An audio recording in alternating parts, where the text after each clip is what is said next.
Welcome, everybody. We're excited to have Jamie Engel here. Jamie built the Engleverse, stories in books, films, and TV. She wrote, sold, and produced Just Jake in 2023, sold and developed a story with DreamWorks Animation Studios in 2025, which sounds really exciting, and was hired to write an audiobook just in 2025 for Fresh Produce Media. Jamie founded Chapter Drops to help people with stories to write and publish books, offering a pitch drop service for authors to connect with producers. She's written and published 25 plus books, earning awards such as the Kirkus Choice Book of the Year in 2020, the Publishers Book Life Prize for Fiction and Nonfiction in 2020, and the Writers of the Future Award in 2016. You can find her at jamieengel.com. Welcome, Jamie. We're Thank you. here. Yeah, 2020 was a really big year. I don't know if you guys had a big year in 2020, but if anything big happened. Yeah, thank you for having me. I'm gonna just go through some of those points and talk about my journey, and then I figured you guys would probably have some questions. I think 2012 I published my first book, and I got a publisher, and I was super excited, and it was my childhood dream to be a real author when I grew up. And then a month before the launch, the publisher, I asked her, I said, should we be marketing or something? Like, I've never done this before, but I feel like that's important. And she told me she was walking into a woman's shelter and she wouldn't be available for 6 weeks and hung up on me. So I suddenly had to figure out how to publish my book because I had 50 mommy bloggers waiting for copies. So I did. I became a self-published author and I was really upset about it because that just was not the journey or the path that I wanted. And if I've learned anything, it's the path and journey that I've wanted never has worked out for me. And it's always gone in a direction I never saw coming. So I published and wrote for several years. My son graduated from high school, and I had always wanted to write movies and get into the film industry. In high school, I acted, that was back in the 90s when Florida had a pretty booming acting, like the Universal Studios was in Orlando. And so you actually could do that, and it was very fun, but I didn't do anything for a long time until my son graduated. And when he graduated, it was like, was it Jenny? You said you've written movies before. Like, it's like a bug. Like, you get this thing and it's obsessive and it doesn't make sense because it's such a long shot and the movies are so expensive to make. But once fall in love with the whole process of it, it's so incredibly difficult to get away from it. And so I was working at the local real estate board as the web, like social media person, completely not anything I wanted to be doing. And there was a new agent there, and he asked me to help him with his account setup. And he said he had just moved to Melbourne from Los Angeles, and he'd been in the film industry for 30 years, but he felt like God was bringing him to Melbourne to build affordable housing. And I said, "Oh, well, I'm a novelist, but I've always wanted to be in, writing movies." And he said, "Oh, well, my best friend's an entertainment attorney. I'll get you guys connected." And I'm like, "Okay." And that was February of 2020. So we chatted. And then in December of 2020, he reached out to me and he said, "Do you have any rom-coms like Hallmark strong female leads?" And like Joan, I write young adult, but I write like fantasy young adult, the complete furthest thing you could get from a Hallmark movie. And so I told him, "Let me see what I have," because when the universe opens a door and there's YouTube in the world, you don't say no, you just go figure it out. So I found a course online that was being taught that particular weekend by the Hallmark executives. If any of you are interested in learning how to write any type of a movie, it's called Story Summit. .us. Looking for the chat. It's wonderful. You can just Google it, but I'm pretty sure it's storysummit.us and it gave a space there for whatever reason. They do all kinds of amazing classes, and the the person who runs it used to be the CEO of Universal Studios, and this he just does this for writers because he's just passionate about getting new voices educated and into the industry. So, so there I was taking this class. I wrote two rom-coms in January, and then in February they said they wanted to buy the second one, which was amazing, but I didn't know what that meant because then I didn't hear from anybody for like 6 months. So a year and a half goes by, and I finally get a call from the producer, Brian Bird, and he does that show on Hallmark, I think, One Calls the Heart. And they said they wanted to buy it, and I got the contract. So we went into production in, I think it was 2023 in December. And then the movie came out in May of 2024. I think is 23 or 24, but it was the week of the strike, is the point. So my movie comes out on a Monday, and I'm ready to go like find every agent in Hollywood and say, I have a movie. You can go watch it right now. And I'm so excited and it's gonna all work out for me. And then Friday the strike happens and nobody can talk about anything. So I'm like, okay. So like I have my dream comes true and then I can't even move any further with it. So it just seems to be what happens every now and then. And when I get into a book and it happened and now my movie it happened. So um, I decided at that point, I was listening to podcasts and they said that producers were kind of bored. And so go set up meetings because they can't really work and they can't read your stuff, but you can build relationships. So I went on to LinkedIn, which is where I've met all of my producers, by the way. And there was a lady that we had connected, and her bio said Warner Brothers, something about being animation Warner Brothers. So I asked her if she would take a call, and we chatted for like an hour and a half. And I pitched her an idea because she said, what do you have? And she did animation, and she loved it. And she was like, no one's done that. And I said, no, not that I've seen. And so she said, well, let's go pitch this to, I believe it was Warner Brothers. So we had our meeting set up and then he canceled, which is typical. I'm sure Jenny can relate. And then we had a second meeting set up and he didn't just cancel, but he left the company. So, so we were like, oh, well. And then she said, well, my friend, he's a executive at DreamWorks. Let's go pitch him just to get feedback because they're not going to want this. This isn't a DreamWorks type story.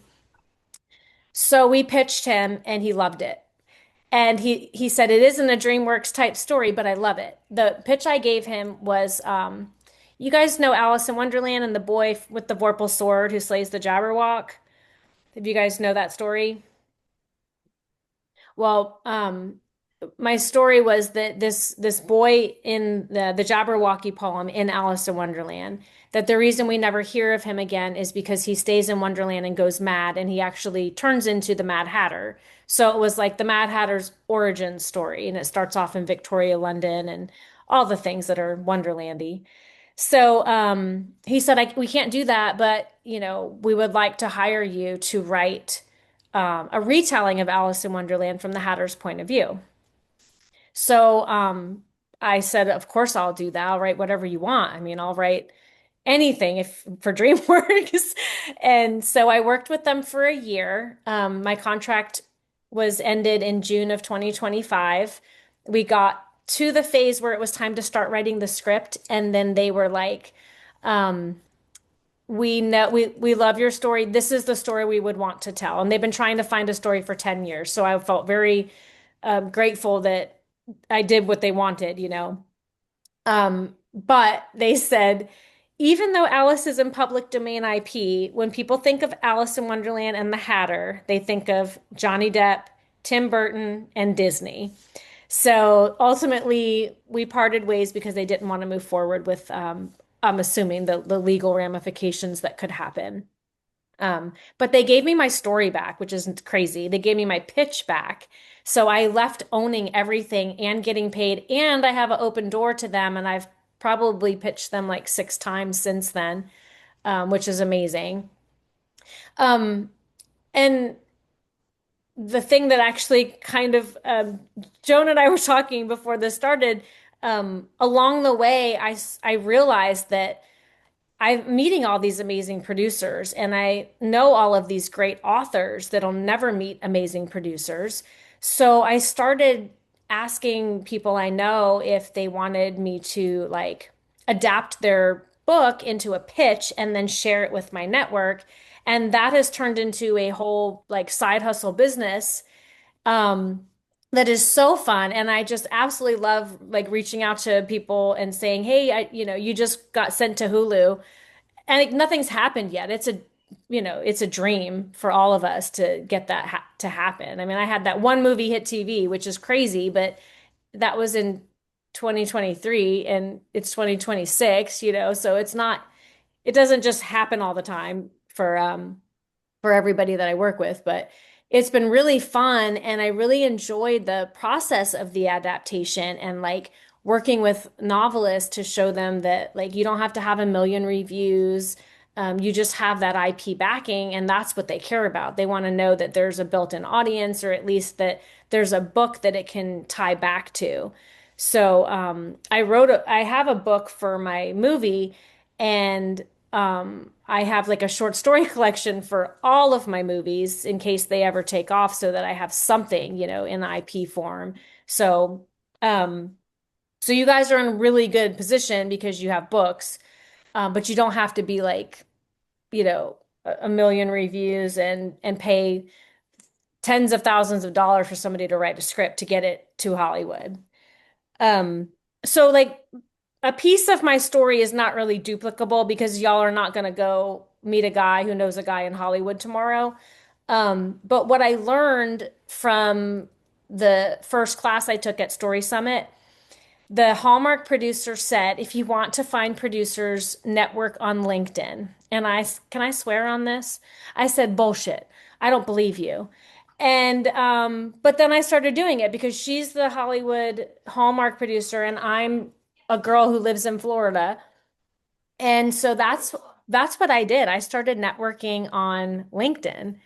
And I just started sharing what I was doing. I started taking free classes. There's stage32.com. That's another place. It's kind of like Facebook, but it's just for movie people. But Stage 32 did a partnership with um, Netflix a few years ago. And so they would actually have the Netflix reps come in and talk about what they wanted to see. And so, like for their programming, they don't want you to pitch them a TV show, like a series. They wanted you to pitch them the 5-season arc of the whole story, like we do. Like we write a 5-book series, we have the whole story arc. That's how they wanted everything pitched. And so they went through all the different genres, and it was really great. And all I would do is sit and do like selfies, like continuing ed, meeting with my manager or talking to my mentor and me typing and reading. Like that's all I did. I just shared everything I was doing. And like a year in, while I was waiting for my contract for the first movie, thinking I was a fraud and it's never going to happen. And I don't, it was so confusing. They're very, very, it's very hurry up and wait. So it's like you get crickets, and then all of a sudden it's like, we need you to rewrite this whole draft by Friday, and it's Tuesday. You know? So, but while I'm sitting there waiting, I'm just sharing what I'm doing, and I get a producer in Hollywood DMs me on LinkedIn, and he said, I'm really impressed with your self promotion. Check me out on IMDb and come back." So I don't know if you guys are on IMDb, but they have a pro. I think this is the website. If not, just Google those two words. But IMDb Pro is it's like $100 or so a month, but you can go and find every producer on everything, actors, directors. And unlike the book industry, that's very like you have to be amazing to get picked up. You can't just know somebody and you can't find anybody. It's all like go through the gatekeepers. You can like call, not Steven Spielberg, but you can like call Steven Spielberg. You can get his number and call him. Like it's crazy. I've called so many producers and they answer the phone and it's just weird. But anyway, so I checked this guy out, and he was the producer of Stephen King's Thinner and The Stand back in the 90s. And so we've been in development for 4 years on my comic book series to try and get that into production. Um, so like point of the story, if you guys are interested in having your book adapted or to break into Hollywood or to find producers or network, like LinkedIn is the way to go. And the first thing I did is I would find, if I connected with a producer, then I would go to their feed and see who's commenting on their posts. And then I would send friend requests to all of those people. And then they would see that I was friends with Steve. So then they would be like, well, if she's friends with Steve, then I will be friends with her. And I just kept doing that until I like built out my network. But I have like all of my jobs were from my connections on LinkedIn. Even the book I'm working on now, it's my I mean, I've been writing since 2012 professionally, like published. And this is my first traditional deal, ironically. I've had two publishers, I've had two agents. I have fired everybody for not working because they said they're going to work, and then like a year goes by and they haven't worked. So this is my first like real traditional job, and they found me on LinkedIn. And like Joan and I were talking before y'all showed up, it was one of those spam emails that we all get, and you're like, you don't even read them because you get 15 a day, and they're like, we love you. I found your book, and I'm like, which one? Which one are we talking about? But it was an actual real connection, and they found me on LinkedIn, and he said, I've been following you for several months on LinkedIn.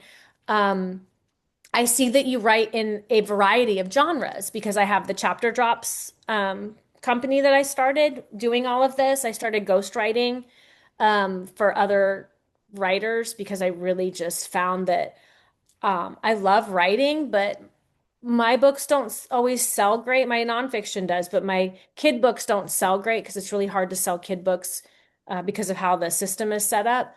But I love writing and I love helping people, and a lot of people don't write very well, but they have great ideas. So it was a win-win. But, I mean, I've written like crime thrillers, I've written romance, horror, leadership books for, nonprofits and doctors. And I'm working with like a physicist right now. And I tell him, I'm like, I don't even understand what this is. And he's like, I know.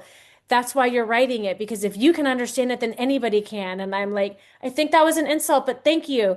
So that's what I'm doing. But he said he saw all of these genres, and that's why he reached out to me. And they are a audio first company, Fresh Produce Media.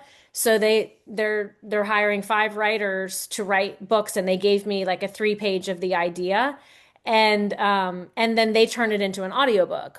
They have like a first look deal with Amazon, and then they have some movie deals as well. So it might go that way. Who knows?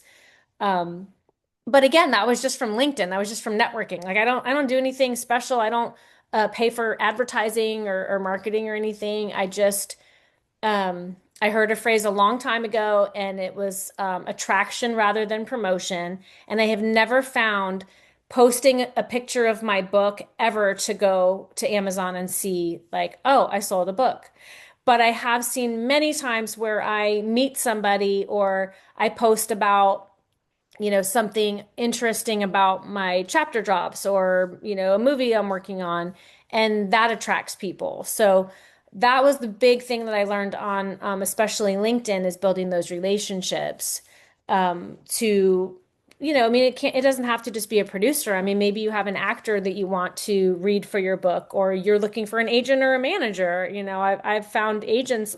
I got my manager on LinkedIn also through somebody that I connected with, and He was the guy who wrote Big Hero 6 and Ben 10. And I don't know if you guys know either of those, but I'm a big Ben 10 fan from back in the day.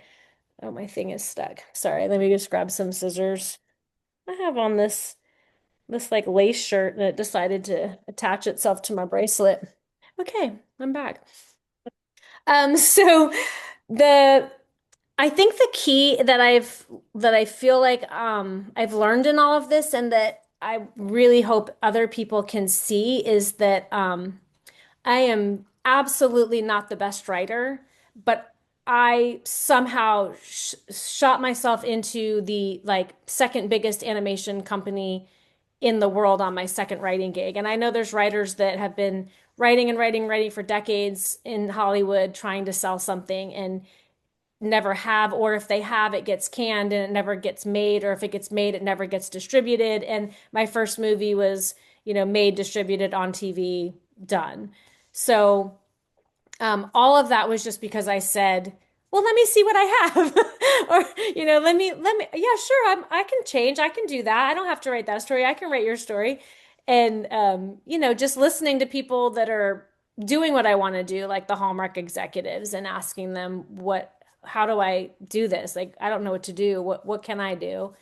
And I think those are the biggest things I've learned, and just the patience that my dream was I was going to write a book and it was going to be picked up by an agent and I was going to get a big five publisher and be a New York Times bestseller and and then go on have a movie and a book deal and travel and like I had this whole thing planned out in my head and absolutely none of it happened the way I thought, including the red carpet party that was at my house. I bought a red carpet and just one of those like velvet rope things, just one because they're super expensive. So I only bought one.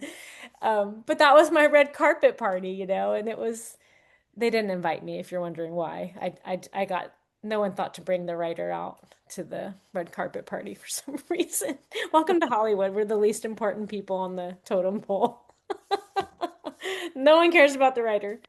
Um, but okay, so for you guys, like if you think your book might make a good show or a movie, um, adapting a book into a film is tricky, but it's also easy at the same time. Like if you think about your book, it's condensing all of that into something visual. So the majority of what you look at in your book is going to be disregarded. It's mostly going to be like the action sequence and the dialogue. Um, and it's not going to be the same dialogue. You can't just cut and paste it. I've read a lot of scripts to edit where I can tell that the novelist just cut and pasted chunks of their story and of their dialogue. Um, the big difference with writing your script version is you have to like figure out what is the main storyline that I want to tell because in a book we can tell like 40 stories at the same time. We can have all these backstories and all this really cool information and the B, C, D, E stories happening and all of that can't fit into a 120-page script or a movie. So we have to kind of distill it all down to like what does our character want and then what does our character need? And those are things we ask ourselves as writers all the time. But in a movie, it's so much more crucial because if you know what those are, then you can figure out your theme. And if you can figure out your theme, then you know what your character's trying to accomplish by the end of the movie so that you can throw everything at them to not let them accomplish it. And so when I worked at DreamWorks, that's when I really learned how important theme was. Because I don't know about you guys, but when I write a book and someone's like, so what's the theme? And I'm like, well, I don't know. I haven't finished it yet. Like, what do you mean, what's the theme? I don't know. Or in high school, when you read a story by another author and they were like, so what was the author trying to tell you? And I had no clue. I'm like, ask them. Like, what are you asking me for? And so I realized that when I worked for DreamWorks, they wanted the treatment, which was the log line and like the theme and the whole story from A to Z. That was it. And so I had to figure out the theme before I could even start writing the synopsis. And that was very interesting. But in a movie that really helps because if you know like Katniss Everdeen, for example, if you know that Katniss's theme, the theme of the movie is that sometimes people have to rise to the occasion, right? So that's it. Our theme for Hunger Games for tonight is sometimes people have to rise to the occasion. Well, then every single thing that she hits should try to keep her from rising to the occasion and also give her an opportunity to rise to the occasion so she can fail and she can succeed. So that way, by the end of the movie, we feel like we've been part of this journey of this character who started off selfish and I just want to get by and I just want to be under the radar. And then by the end of the story, she's like, I'm the Mockingjay and I'm gonna save everybody and all the good things. Um, the Wizard of Oz, that's a very simple one, the original with Dorothy and Toto.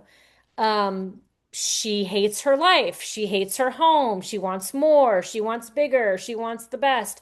The theme of the story is obvious. It's there's no place like home, right? It's accepting where you are. It's the grass isn't always greener. Those are the themes. So throughout this story, when you know that in the beginning, then you can place things in the pathway of the character so that the viewer feels like they can almost guess what's coming next. And that's what I learned when I was with DreamWorks. And I think that's the biggest thing to me between a book and a movie. A book, you can explore so much, but in a movie, it really needs to be that streamlined thing from A to Z. Um, Also, when you're writing the script version, um, you have to, well, in the book writing world, you're everybody, right? You are the location scout. You are the hair and makeup, wardrobe setting. You do the lighting, you do the sound, right? Boom. Those bright. Like we do all these things when we write our books.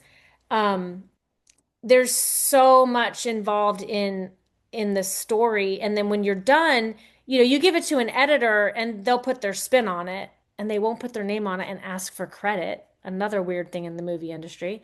But that's it. Like you pretty much orchestrate the entire story in your head to the page by yourself. So when you're writing a script and then you want to sell it, just think about how that looks. So you have a story and there's going to be somebody doing lighting, there's going to be a director, cinematographer, there's going to be, assistants to all of these people. You've got the actors, you've got the producers, right? You have all these people. Has anyone ever worked in a group before with like more than three people? It gets complicated really fast, doesn't it? Your voice gets lost. There's a lot of opinions. So many people do not want to share or collaborate their story because their story is like their baby. It's perfect and it's exactly the story they want to tell. And you have to understand that whatever you write in your book when you hand it over to a screenwriter, or if you're the screenwriter and you hand it on to the next person, you haven't actually told a story. Um, you've given a blueprint for a story. When you write the book, the end user is the person who reads the book and receives your story. When you write a script, the end user is somebody you're trying to sell it to make the movie that used to be yours but now is theirs. So it's a completely different process and mentally you have to know that you're you're just suggesting a story. Like you're just saying, I think this would be a great story, and you're sharing it, and they're going to take it and they're going to do whatever they want with it within reason. That's why we always like the book better, right? The book's always better. Um, but thinking about it that way, some people don't want to get their books out into a film environment because you're going to lose control and it's going to change into something and you don't really have all the say in it. But if you do want to stay in, then when you're writing the script, you have to you have to make sure that it comes across as their idea. Have you ever met people like that when you like say something in such a way that they say it back to you and you're like, wow, that's a great idea. Maybe sometimes you have to do that with a boss, but when you're writing like a scene and you want the director to shoot it a certain way, you can't say like, we start off with an establishing shot of the city in a bird's eye view, and then we're going to pan across the street where there's pedestrians walking, and then we're going to do a close up of the crosswalk, and then a tight close up of the little girl when she drops her bear and she let goes of her mom's hand, right? You can't say it that way because then they will throw your script out because you're telling the director how to do their job. Just like if you have the dialogue and you say, she squinted angrily, moving with a fury, you're telling the actor how to do his job. So I think the hardest part of writing a script is remembering that you have one job and that's just to get a story on the page as a blueprint. So you have to figure out how do you write it so that what you're seeing in your head is what the director sees in his head so that he can shoot it the way you want it. So you would have to say more like, the sprawling city spread out for miles. Pedestrians walked in droves across the street. The crosswalk light switched from green to red. A little girl's teddy bear hit the ground. She let go of her mom's hand. So I've done the same thing. I've set it up in such a way that you're seeing the whole city, then you're coming down to the street, but you're still seeing the buildings, and then maybe you're seeing like just the light switch because that's got to be really close to see it, and then the teddy bear. So that was something very tricky to learn. And you have to figure out in your book what pieces are instrumental to tell the story and which are just things you like. So it has to push the story forward because you only have 120 pages. You don't have a lot of real estate to work with. And really, you have like 100 pages because if it goes over 100, a lot of times the producers will go to the last page to see how many pages it is because they don't like reading. And if it's under 100, they're very happy to read your script. So those are all like the tricky parts. I I think the other thing is knowing like you can't share feelings, you can't share thoughts. I read a lot of scripts that have a lot of that in it, and it's very hard because we're novelists and we want all the things and we want to know, what the characters are going through, and we're just so used to writing that way. But like you have to show it in another way. Like if you think of The Office, oh my God, I just blanked on the guy's name. Michael Scott, right? You see Michael Scott smiling really big. He's sitting in his office and he lifts up a mug and it says world's greatest boss. And you instinctively know he bought that for himself. Like, this. He doesn't have to say it. You know that he bought that mug for himself. And that tells us everything we need to know about this character. So the tricky part is finding the one or two lines to be able to take your whole character and like introduce them in ways and show things about their inside, their feelings and their thoughts without actually saying the feelings and the thoughts because we can't do that when we're writing a script. So that part is also very tricky. And then the last thing that I'll share because it's visual is the dialogue. Um, I probably could go through a whole day just quoting The Princess Bride. And you would understand me. Like we would have conversations, but I would be able to find a quote from The Princess Bride somewhere that would make sense in our conversation. So when you're writing your story, you can get away with a little more like traveling across the conversation because you have as many pages as you want. But in a screenplay, it has to be very concise and it has to have multiple purposes. So first, it needs to convey something, obviously, but if you can get some subtext in there, it's very, very good. So when I write dialogue, I usually just write it and then I'll go back through and say, like, how can I clean this up and sharpen this? How can I combine these two thoughts into one? What subtext? What are they really talking about here? How can I, show that in the dialogue so that we're getting two things at once. And then like it's delivered in lines. So what like I'll be back lines can I create in my story? You know, because you can't just take your dialogue and pop it in because there's so much dialogue in our books that it can't make it into the script. So a lot of times the dialogue to me is the trickiest part because you don't have as much time to be able to like build the character by showing how they talk and what they talk about. You really just have to jump in.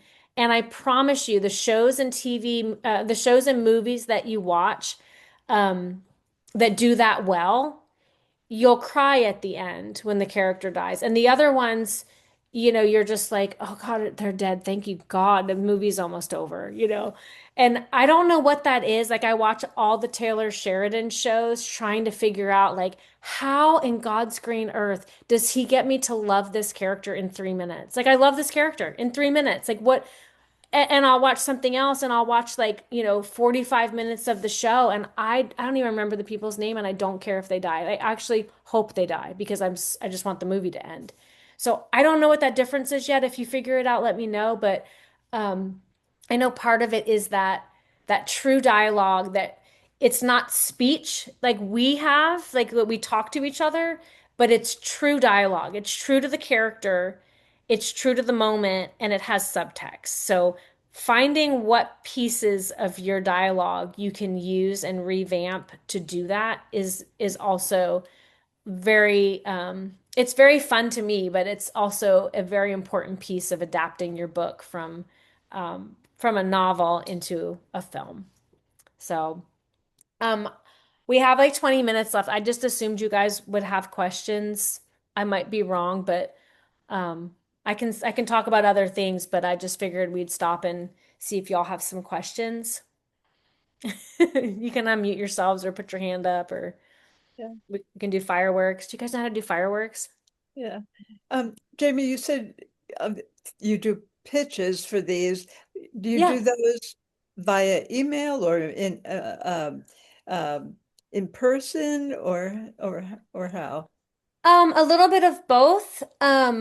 So trying to think. I've done a lot of Zoom pitches. I've not done any in person. I haven't had to fly anywhere and go pitch anything yet, but um I, we're not recording this, right? Okay. So one of my We producers. are we Oh, we we are are recording this. yeah. Okay. I'll tell when we're done. Do you like turn it off at the end? Because I can share something really cool at the end. Just Okay. remind me. So Remind me of the cool thing.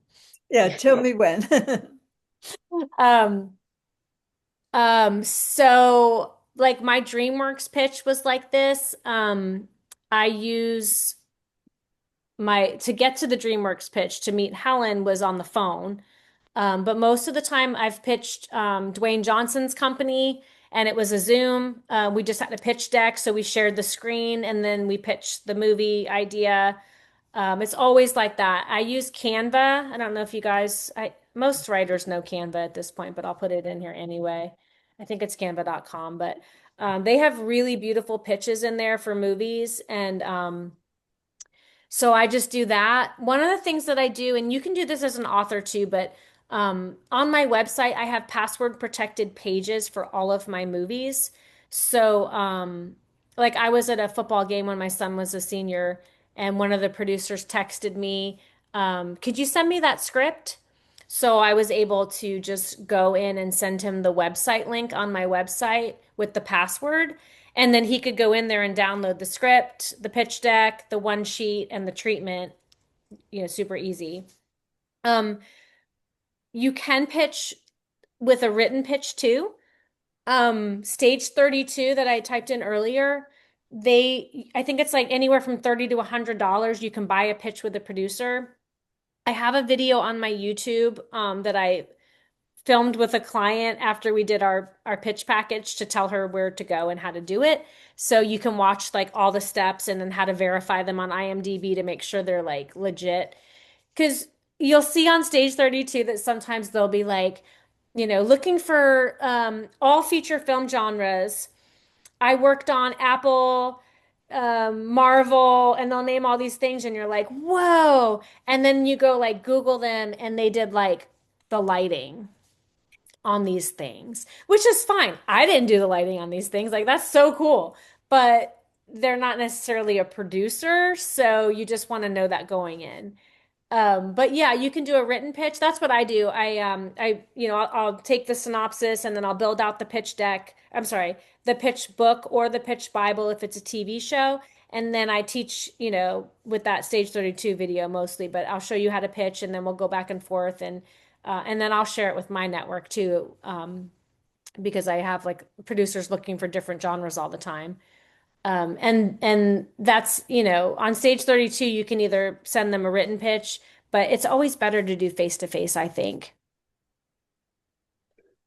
If if you have a book that you think would be a good visual movie, Mhm. visual story, are you saying you wouldn't send anybody the book? You would develop a written pitch and send them that, perhaps with saying, here's the link if you want to see the whole thing or something like that?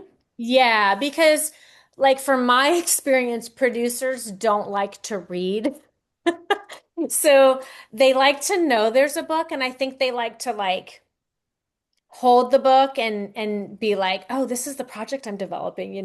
Like the Stephen King producer read my comic, but it's a comic. So yeah, like what I would do is for the pitch, I would have the PDF of the book. This is just me. I'm very open. I know some people are very like, I would never share my PDF of my book with anybody.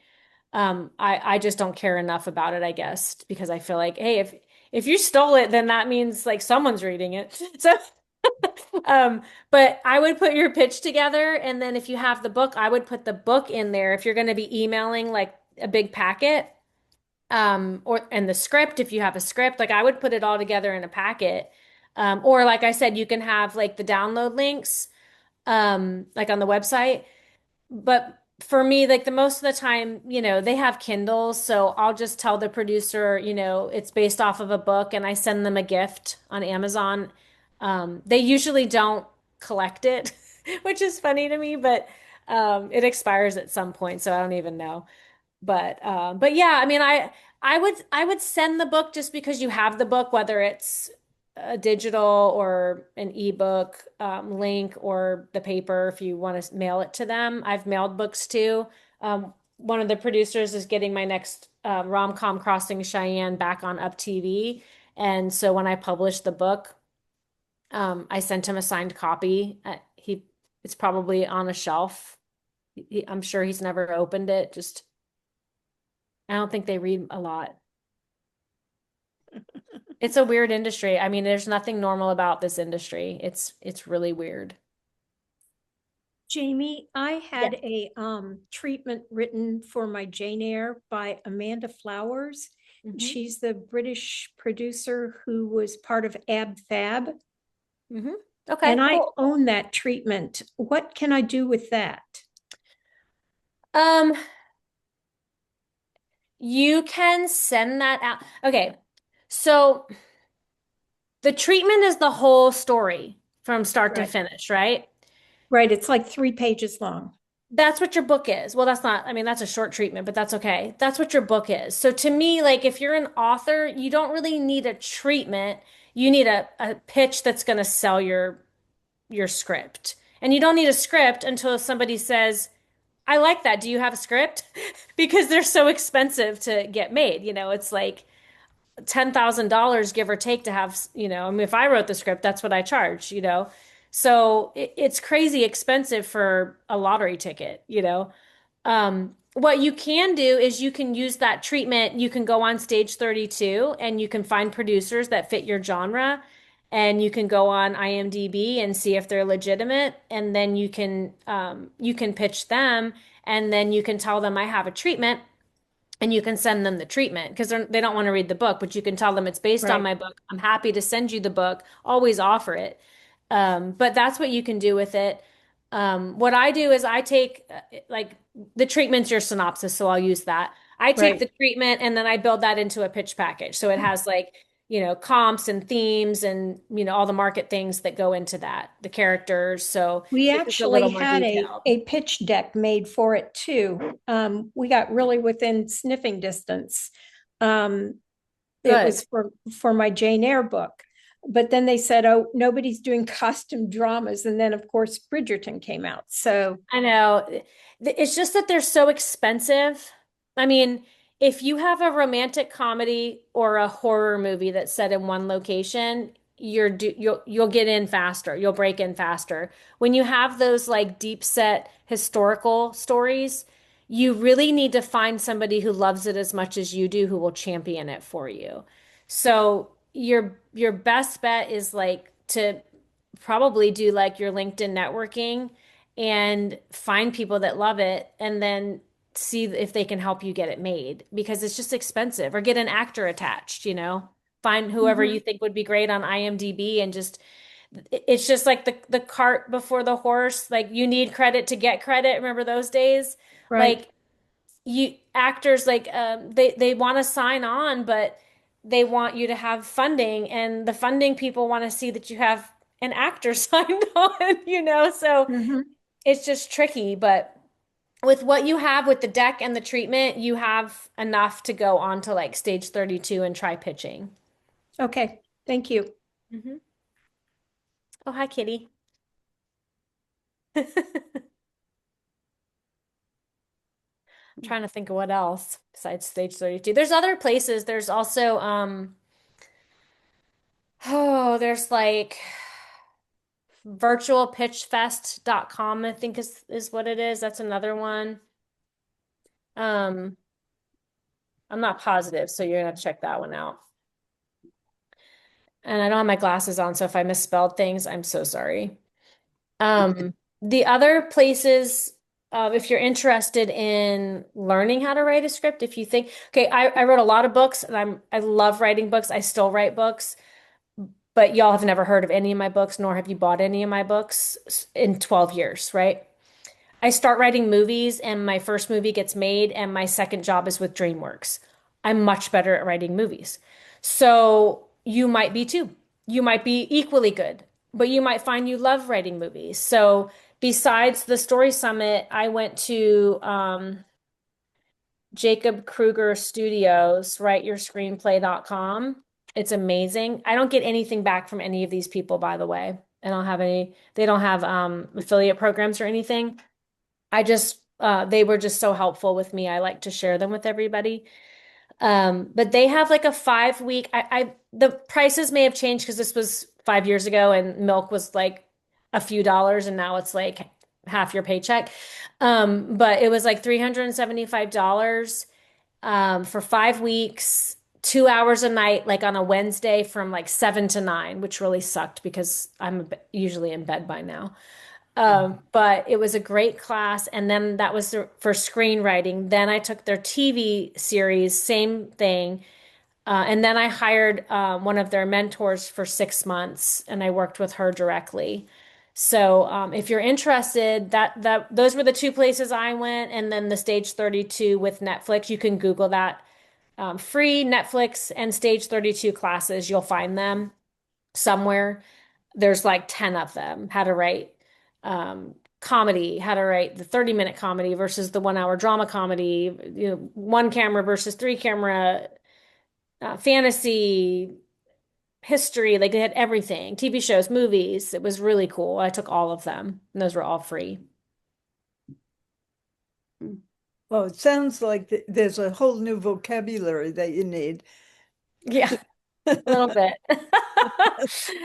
Yeah, it's really fun. I mean, it's definitely a crapshoot. It's definitely like, I mean, I have so many things right now. The one I can talk about, I have the director of Sharknado attached to direct my next a creature feature that I have. It's like the Thanksgiving Day zombie apocalypse where the turkeys reincarnate and kill everybody. Like it's called The Squawking Dead. And which is why the Sharknado guy loves it. So like, and I'm just waiting, like he was in Fort Lauderdale shooting another shark movie, in November and I went down and met him in person and like it might be 3 years before somebody wants to finance that. Yes, Holly. Hi. So I I just released my first novel and I have been hustling as far as self-published, Mhm. but I'm trying to learn all these social media platforms Mhm. and I'm doing it. I'm figuring it out. I finally put my face on these things, which has been very difficult, but not LinkedIn. That is a Mhm. mystery to me, that whole land. And so how does one navigate that platform? Like it, to me, in my mind, LinkedIn is like for my day job, and that's where I present Right. myself, with the, do I I take know. myself off and put I call my little company, Ramblings from the Little Shed. And so, because I'm up here in the north, right? Mhm. So would I put a page of Ramblings from the Little Shed or Holly Gutwillinger? Um, do you have a business LinkedIn or nothing on LinkedIn? I have my personal name on there, but I do nothing on there. Okay. Yeah. Then if you haven't done anything, then you can just like on Facebook, you can start like a second page, like a business page. You can do that. Mine is just me, but I do that on everything. And it's I don't know. I mean, it's curated differently. It's like the little secret that nobody knows about. It's really weird. Yeah. But I have a, I don't, I like, I love pitching myself because I like money. I'm not gonna lie, but I hate pitching myself because I know you guys brought me in to share things. But I have a course on my website on learning LinkedIn, and it goes through the whole process of like getting your page right, how to network, what to say in the DM, what not to say in the DM, like all the things. So I can send that to Joan after if you guys want to take a look at that. Perfect. It's only $97. Um, I think that's too much, but I'm really bad about pricing myself. I mean, it's just hard. It's hard. What is the value of that? I don't know. I did it once. It should, I don't know, $5. I don't 500, but I just have it at 97 because I don't know what to charge. So if you think it should be more or less, please tell me if you take it. But it's really cool. LinkedIn is great because like it already has built-in spaces for all of your books, like what you're working on. You can put your book cover and a synopsis for everything. And then it has places for your awards. So if you win any book awards, you can link to them. And then it has um like publication links because people publish professional whatever. So I have all of my books linked. So someone can literally Wow. go to my LinkedIn page and Yeah. everything. So it's Wow. already set up like a mini website. And you Wow. can go to mine. Mine's probably Engleverse, just linkedin.com and just go to the Engleverse and just follow me. But you can see how I have mine set up and I had a viral video when I sold the movie. I do like these motivational dances and I just talk about like my wins. Like, what are your wins? I did this, I wrote today. Ugh. And I did one of those like I sold my first movie and I danced around and it had like 117,000 views or something ridiculous. And I'm like, I didn't even know you could go viral on LinkedIn. So Well, because I it am was really hearing this. funny. I've been Huh? on several podcasts, like through the publicist, and they're all on this LinkedIn Live, and I'm like, what is that for? Yeah. So It's I it's appreciate it. interesting. And Yeah. it's like the best kept secret. Like people don't really know Yeah. how good it is. So and it really doesn't do a lot of politics. I don't see a lot of political posts and I don't see a lot of food. So it's really nice in that Okay. to have a space you can go to that's just industry. Like it's everyone I see is I just produced this movie. I'm writing this. I just got hired for that. I'm working on Jim Henson's Muppets, and I can just DM them and we can have a conversation, and it's really cool. So, Awesome. Thank you. yeah. I needed to hear that. Thank you Yeah, very much. you're welcome. And congrats on your first book. That's a Thank huge milestone. thank you. Most people in the world want to write a book, not all of them do, and the ones that do don't always Yeah, publish. So, congratulations. congratulations. Thank you You're very welcome. much. So, Well, if you want to stop the recording, we have 2 minutes. I can tell you my super secret okay, update. before Yes. we do that, I wanted to ask you, there was one thing I saw on your website. It said, fun fact, Jamie was an alien on Sequest. You want to tell us about that? Yes, in the 90s it was really cool and there was a lot of jobs out here and I was a featured extra and we had like these wetsuits, but they looked like aliens and they were painted and they zipped in the back. I would never do it now. I would be claustrophobic now. I don't know how I did it, but they put the head on and they glued it on and it was for one of the episodes, and these aliens came down, and we just walked and pointed and did all the alien things, and it was just super fun. And Jonathan Brandis, some of you or maybe one of you is too young if you guys remember him, but he was like the up and coming superstar, and I didn't know who he was, and I'm just trying to eat food in the craft service table, and he came over and like started trying to flirt with me. I was very young, and I was just like. It was super fun though. I had a great time. My mom and dad were there and like it was magical. It was really hard because of the wetsuit, but it was something I will never forget. It was really amazing. Was that here in Florida? Yeah, I was in Orlando. Okay. All Yeah. right. Would you like me to turn the recording off so you can tell us? Yes, if you guys are done asking questions, I'll share my super secret news.